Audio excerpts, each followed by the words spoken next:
longtemps que je savais qu'un jour cette vidéo-là serait en ligne avec mon visage. Ça fait très longtemps aussi que je savais qu'un jour j'allais parler publiquement de ça. Aujourd'hui, à l'âge de 21 ans, je suis capable d'en parler à peu près sans être trop émotive. Et puis, je trouvais ça vraiment important de participer au mouvement en ce moment qui se crée avec d'autres YouTubers et YouTubeurs sur l'anxiété, en parler, puis essayer d'arrêter les préjugés là-dessus. Oui, c'est une maladie mentale, mais ça ne fait pas de nous des gens fous, ça fait seulement des gens plus fragiles mentalement, mais qui, à mesure, deviennent de plus en plus forts. Moi, j'ai un trouble anxieux depuis l'âge de 5 ans. Du plus loin que je me souvienne, je venais de commencer mon trouble anxieux, mais c'est vraiment à ma première année d'école que ça s'est déclaré vraiment fort, si je peux dire. Ça a commencé avec une phobie de vomir extrême. J'avais peur de vomir à n'importe quel moment, même si ça n'avait pas rapport. Je me réveillais la nuit tellement j'en avais peur. Puis un jour, ma mère a compris que c'était pas un caprice ou une peur d'enfant, que c'était vraiment un problème. Donc j'ai été consultée, puis vers l'âge de 7 ans à peu près, on a compris que j'avais de l'anxiété. Ça a vraiment pas été facile au début parce que on connaît, les gens qui me suivaient connaissaient sur papier qu'est-ce qu'était l'anxiété, mais arriver à essayer de le traiter, à ce moment-là, le traitement, c'était pas vraiment quelque chose qu'on connaissait, c'est au début des années 2000. Le plus dur au début de mon anxiété aussi, ça a été les gens à l'école, les camarades, mais aussi les professeurs à l'école. Les enfants autour de moi me donnaient des surnoms, riaient de moi parce que je donnais l'air d'un enfant plus... Je donnais l'air d'un enfant qui pleure tout le temps, un enfant chialeux. Les petits garçons faisaient semblant de vomir dans mon sac à dos pour me faire pleurer, ce qui fonctionnait. Puis les professeurs, ils essayaient de nous asseoir un en face de l'autre pour essayer qu'on se parle pour régler notre problème. On s'entend, on avait 7 ans. Par contre, il y avait ma professeure d'éducation physique qui avait juste vraiment pas compris ce que j'avais. Cette personne fait qu'aujourd'hui, les cours d'éducation physique, pour moi, je les ai en horreur. Je pense même le sport en tant que tel. J'avais une professeure d'éducation physique qui mettait la faute sur moi lorsqu'il se passait quelque chose. Lorsque j'empêchais de faire quelque chose à cause d'une attaque de panique, c'était des accusations, ce qui encourageait les enfants à m'intimider, puis encourageait les enfants à me détester à cause de ça. Quand je suis rentrée au secondaire, j'ai déménagé de ville. Ça a été très dur pour moi. Avec ma phobie de vomir, j'ai arrêté de manger. Mais j'ai eu la chance d'avoir des amis quand je suis rentrée dans mon autre école secondaire qui ont compris. J'ai eu la chance d'avoir des professeurs qui ont compris, puis des professeurs qui savaient qu'est-ce qui était les troubles anxieux. Quand je suis déménagée à Montréal, 2008-2009 je crois, j'ai vraiment voulu oublier qui j'étais parce que je me définissais beaucoup par mon trouble anxieux, mais aussi les gens autour de moi me définissaient beaucoup par ça. J'ai voulu être une personne complètement différente. J'avais vécu pas des très belles choses dans mon année secondaire, la fin de mon année secondaire 3. J'ai vraiment voulu oublier ça. Je suis devenue une autre personne, mais ça n'a vraiment pas fonctionné. Et je me suis créé une carapace qui a craqué complètement, puis qui s'est vraiment manifestée par les troubles anxieux. Du jour au lendemain, j'étais plus capable de sortir de chez moi. J'étais plus capable de manger non plus. Je voulais rien savoir de sortir, d'affronter la vie extérieure. L'école secondaire était à 3 rues de chez moi, j'étais pas capable d'y aller. J'avais l'impression d'être prisonnière, que si il se passait quelque chose, j'allais pas pouvoir m'en sortir. Puis que j'allais vivre la même chose qu'au primaire avec les gens là-bas. J'ai été sortie 2 mois de l'école et j'ai toujours pas compris pourquoi pendant ces 2 mois-là, on m'a pas plus pris en charge.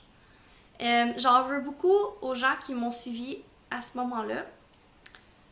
Aujourd'hui, si j'ai un enfant qui a des troubles anxieux, je n'irai pas voir cet hôpital-là. Je sais pas si c'est par malchance, les gens qui m'ont suivi ont pas su cerner qu'est-ce qui se passait, puis qu'avec d'autres jeunes, il y aurait pu. Mais je sais que ça l'a pas aidé. Quand j'ai eu 18 ans, je suis sortie de cet hôpital-là, puisque c'était un hôpital pour enfants. Puis, on a fait des démarches pour avoir accès à une clinique spécialisée en troubles anxieux. Et ça a vraiment changé ma vie.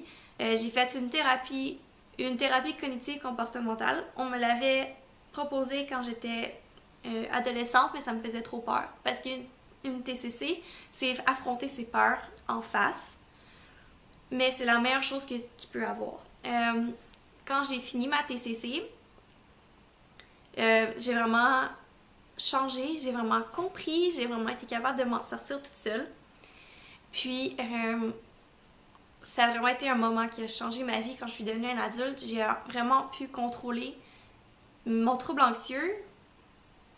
Puis, j'ai encore des up and down. En fait, avec un trouble anxieux, tu vas toujours avoir des up and down. J'ai attendu de faire cette vidéo-là pour être un petit peu moins émotive parce que je suis dans un creux en ce moment. Parfois, quand tu es dans un creux, tu as un peu de difficulté à cerner pourquoi. Puis, je suis en processus de savoir pourquoi. Mais aussi, j'essaie de mettre mon orgueil de côté pour aller chercher de l'aide à nouveau parce que je me débrouillais toute seule jusqu'à tout récemment. Puis ça allait très bien. Mais parfois, j'ai besoin d'une petite béquille ou du moins d'une poussée dans le dos pour me réaligner puis retourner sur le bon chemin. C'est un peu mon historique sur l'anxiété. Je vous dirais les pires choses pour moi, pour l'anxiété, c'est la peur de déranger les gens avec ça. C'est un peu ironique que la peur me fait avoir peur.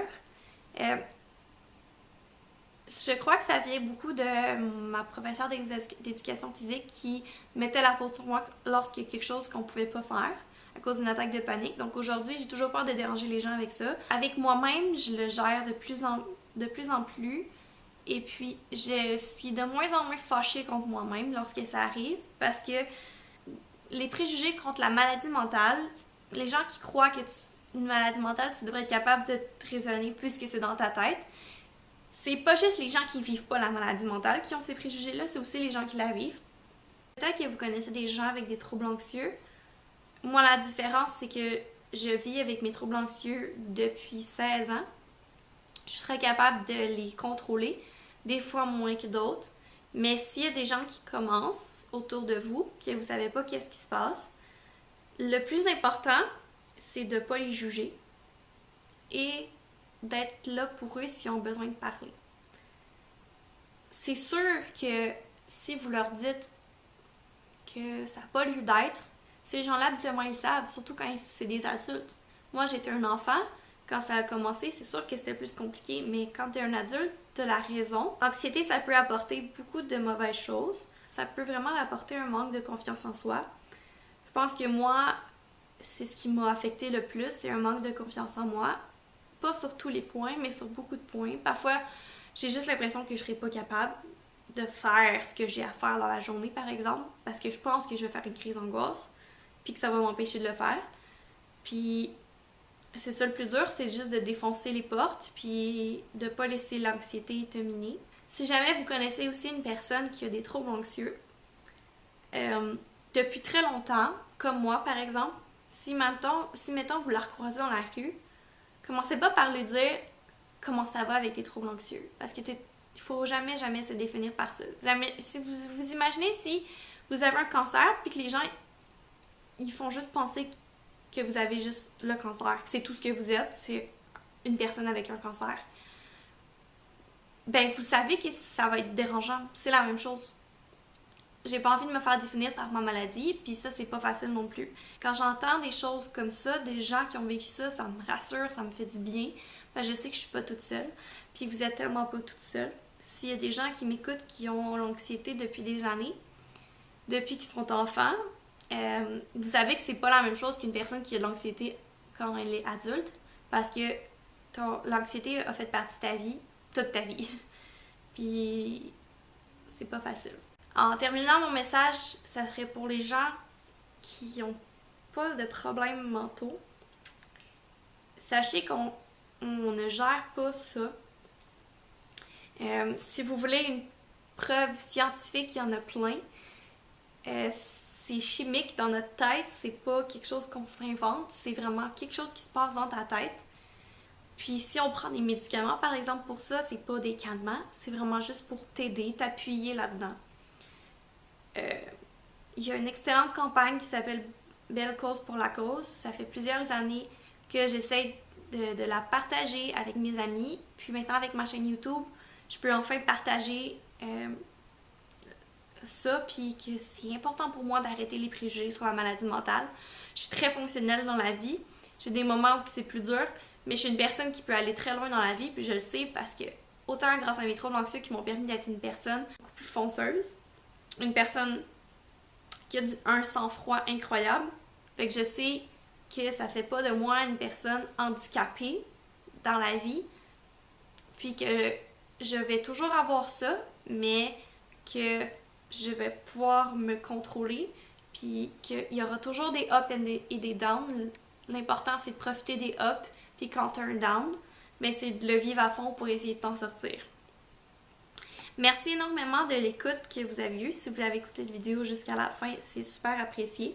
Je sais qu'il était très loin d'être structuré, mon vidéo, parce que pour moi, l'anxiété, c'est très loin d'être structuré dans ma tête aussi. C'est beaucoup émotif, donc ça sort comme ça. N'oubliez pas d'aller voir les vidéos des autres youtubeurs et youtubeuses qui font partie de ce collectif-là. Il va déjà avoir des vidéos en ligne quand celui-là va être en ligne, donc je vais mettre des liens vers ces vidéos-là dans la barre d'informations. Si jamais vous voulez laisser un commentaire là-dessus, il n'y a aucun problème.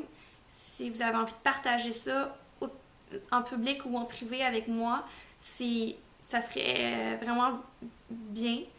Si jamais vous avez des questions aussi, vous pouvez me les poser. Puis j'espère vraiment beaucoup vous avoir aidé un petit peu à comprendre, ou du moins vous avoir consolé si jamais vous en aviez besoin. Puis nous, on se revoit très bientôt, sûrement dans une prochaine vidéo un peu moins sérieux. Donc bye!